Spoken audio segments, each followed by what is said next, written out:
Hello good morning everybody. तो बाकी की कुछ टर्म्स और पढ़नी पड़ेंगी जो एनिमल फ्रेंडली में यूज़ की जाती है फ्रिक्वेंटली।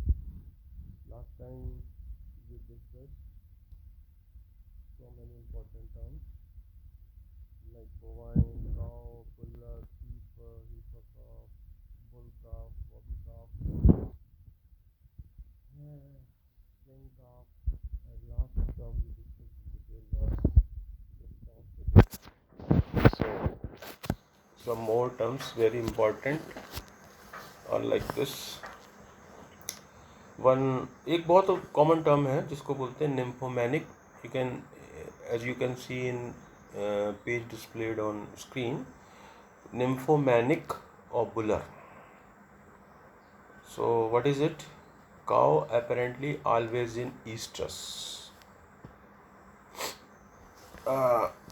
इसमें देखिए गाय में एक रेगुलर ईस्ट्रस साइकिल होती है और ईस्ट्रस साइकिल होती है, और जब गाय ईस्ट्रस में होती है तो उस समय वो कुछ सिम्टम्स शो करती है जिसको देखकर ये कहा जा सकता है कि गाय हीट में है।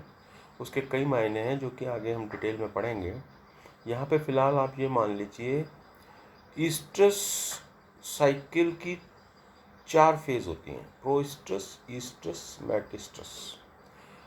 प्रोइस्ट्रस, ईस्ट्रस, मेटिस्ट्रस एंड डाइस्ट्रस।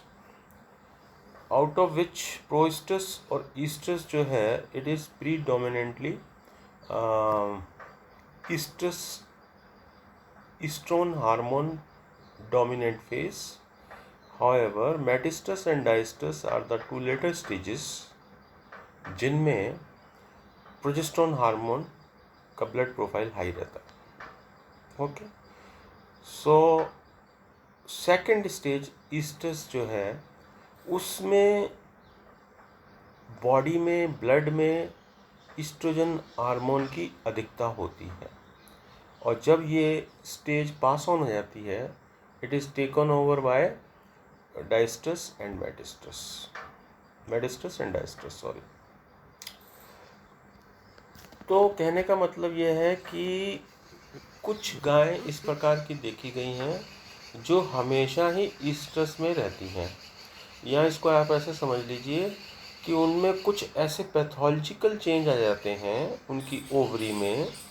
ओवरी क्या है? जैसा मैंने आपको पहले ही पढ़ाया, प्राइमरी सेक्स ऑर्गन है, और ओवरी में कुछ स्ट्रक्चर्स डेवलप होते हैं जो उसकी साइकिल को कंट्रोल करते हैं। उसमें से एक स्ट्रक्चर होता है फॉलिकल और एक स्ट्रक्चर होता है ग्रैफियन फॉलिकल, ठीक है।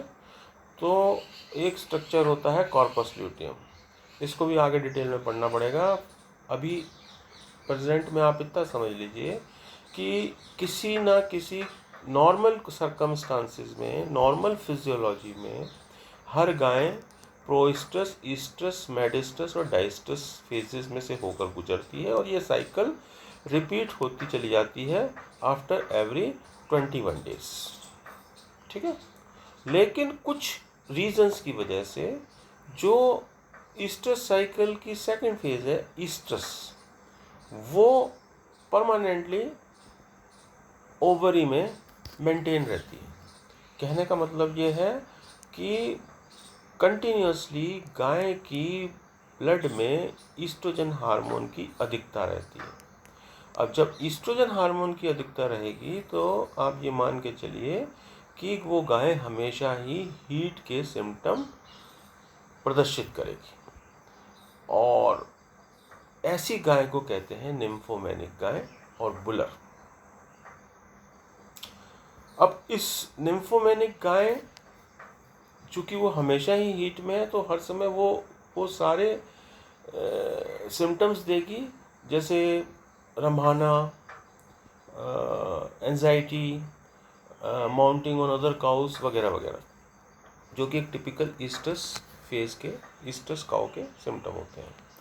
अब लेकिन ये जो निम्फोमैनिक काउ है ये ईस्ट्रस साइकिल फेज से, ईस्ट्रस फेज से आगे नहीं बढ़ती है, जिसके कारण कि उसमें नॉर्मल साइकिल्स रिपीट नहीं हो पाती हैं, जिसके कारण कि खास बात ये है कि ये कंसीव होने की स्थिति में नहीं रहती। अब कंसेप्शन क्या होता है? कंसेप्शन मतलब होता है कि फीमेल की फैलोपियन ट्यूब में आने वाले, ओवरी से आने वाले ओवा और मेल के द्वारा प्रोवाइड किए गए या प्रेजेंट किए गए स्पर्म में किसी तरह की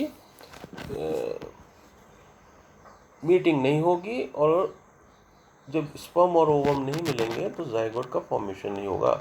इसको और सरल तरीके से समझें तो निम्फोमैनिक काउ हमेशा हीट में रहती है, लेकिन ये फर्टाइल नहीं होती है, टेम्परली इनफर्टिलिटी में चली जाती है। अब यहाँ पे जब हम रेगुलर क्लास लेंगे, हम सब मिलेंगे, तब आपको इसको और डिटेल में समझाना पड़ेगा। फर्टिलिटी क्या होती है, इनफर्टिलिटी क्या होती है, स्टेरिलिटी क्या होती है, ये सब कॉमन टर्म्स हैं, आपको पता होना चाहिए, तभी जाके इस कोर्स को आप आगे पढ़ पाओगे। So this is all for today, nymphomaniac cow. In my next class we will take something about fertility and some other terms. Thank you.